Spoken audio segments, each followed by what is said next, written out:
이 시간에는 감기에 대해서 설명드릴 거거든요. 감기와 내 몸의 방어 기전. 자, 감기는 뭐 때문에 걸릴까요?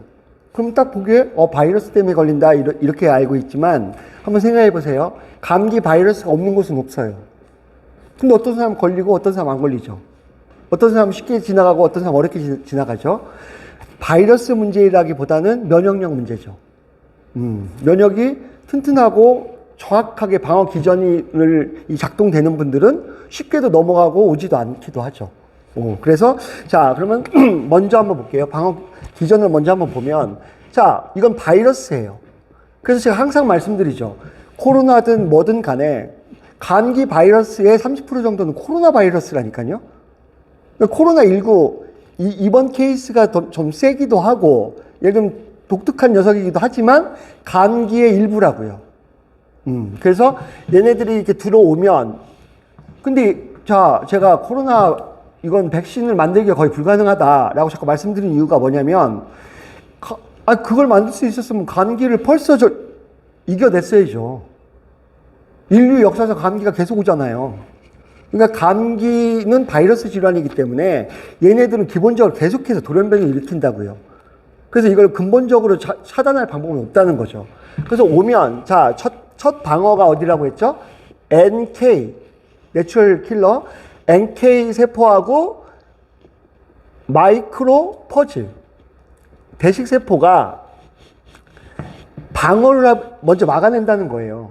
그래서 여기서 끝나면 증상도 없어요. 이해되세요? 그러니까 여기를 활성화시키면 좋죠. 면역 중에서 이 부분을 활성화시키면 누가 기침하고 재채기하고 뭐 지하철에서 누가 감기 걸려있고 하면 이미 다 퍼져버리잖아요. 그때 1차 차단막에서 차단을 해버리죠. 그죠? 자, 2차는 여기를 뚫고 들어왔어. 그래서 세포의 번식을 시작할 때 여기가 어디냐에 따라서 기관지냐, 폐냐, 그러니까 열감기냐, 몸살 감기냐, 그 다음에 기침 감기냐, 이렇게 나눠지는 이유가 이 바이러스가 어디에서 번식을 시작하느냐로 결정되는 거예요.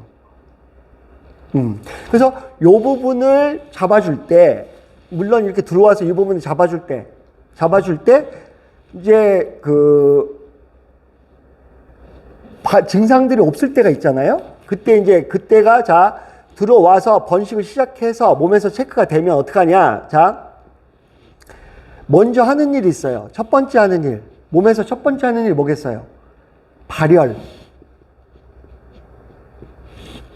해서 38도에서 42도 사이에서 이 효소 반응이에요. 효소 반응이 굉장히 폭발적으로 일어난다는 거예요, 이렇게. 36.5도로 있다가 바이러스가 침투에 들어오면 효소 반응을 확 높여. 면역 반응을 확 높이기 위해서 열을 올린다는 거예요. 누가? 내 몸이. 38도 이상을 올리고 최종적으로 39.6도에서 피크를 찍는다는 거예요. 가장 면역력이 좋을 때가 39.6도라는 거죠. 이때까지 올리려고 한다는 거예요, 이렇게. 그래서 감기 걸린 아이들이 어떻게 한다고요? 춥다고 느낀다고요. 보일러가 이쪽으로 세팅되어 있기 때문에. 그래서 계속해서 온도를 높여요. 그렇게 되면 어떻게 돼요? 발열을 하기 시작하면 어떻게 돼요? 바이러스는 열에 약하죠. 그러니까 바이러스가 번식하기에는 굉장히 악조건이 만들어지고 몸의 면역 반응은 확 활성화되니까, 예를 들면 1도 올라가면, 체온이 1도 올라가면 면역력이 5배 세진다. 저 체온이 올라갔잖아요. 면역력은 세지죠, 당연히. 이렇게 해서 잡아내는 거예요. 첫 번째. 자, 두 번째는 단식이라고 했죠. 단식.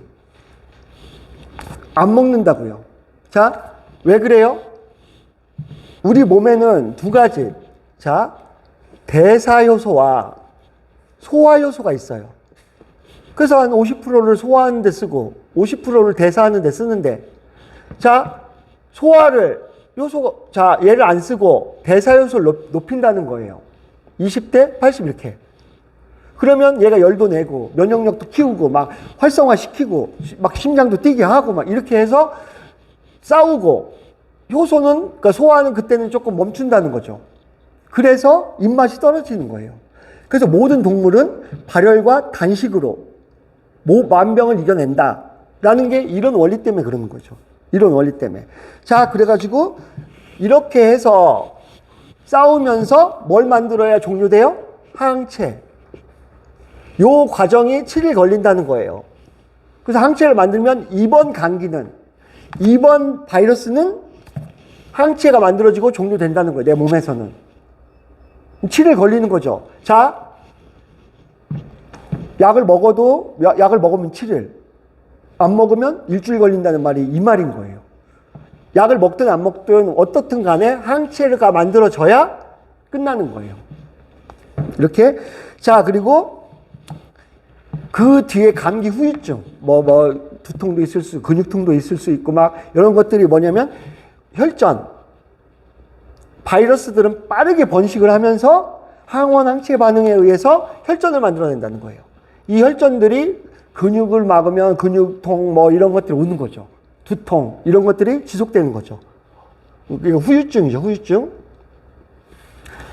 그 다음에 예를 들면 미네랄, 그러니까 백혈구에 핵을 칼슘 만들다 보니까 얘네들이 다량 소진돼 버리고 그래서 미네랄 뼈가 시리다 막 이런, 그러니까 용출시키는 거죠. 칼슘 같은 경우를 뼈에서 용출시키는 거죠. 이렇게 해서 이런 후유증이 발생되기도 하죠. 그래서 어떻게 하시면 좋냐? 자, 먼저 이쪽에 딱 들어왔을 때 1차 방어선을 강화시키는 거. 그런 방법들은 이제 차후에 전문가 과정에서 이제 강의를 해드리는데, 자, 여기서 이걸 활성화시켜요. 그 다음에 여기서 항체를 만드는 방법 활성화시키고, 그 다음에 몸에 열은 바이러스가 올리는 게 아니라니까요. 물론 바이러스가 들어와서 오는 증상이죠. 그렇지만 나쁜 건 아니라는 거예요. 그런데 40도를 넘어가면 머리 같은 단백질 변성이 일어날 수가 있어요. 그래서 열경기를 한다든지 막 이럴 수가 있기 때문에 39.6도에서 잡아줘야 된다는 거죠. 이렇게. 그 다음에 음식은 그 동안을 안 먹는 게 좋아요. 소화력이 뚝 떨어져 있는 데다가 그 소화효소를 써버리면 대사효소를 쓰지 못하기 때문에 좀 안 먹고 단식을 하시는 게 훨씬 좋아요. 그래서 어떤 동물도 아플 때는 음식을 안 먹어요. 그냥 끙끙 앓아요. 그 다음에 다 나은 다음에 먹기 시작하거든요. 그래서 그런 방법으로 해주시면, 지금 이제 감기철인데, 환절기고 감기철이잖아요? 약 많이 먹을 때죠. 항생제, 해열제 많이 먹을 때인데, 일단은 어떻게 오고, 우리 몸에서 어떤 방어 기전으로 공격을 하는지를 알아야 돼요. 왜? 얘는 약이 따로 없거든요. 그래서 이 환절기에 건강하게 보내시길 기원하겠습니다. 마치겠습니다.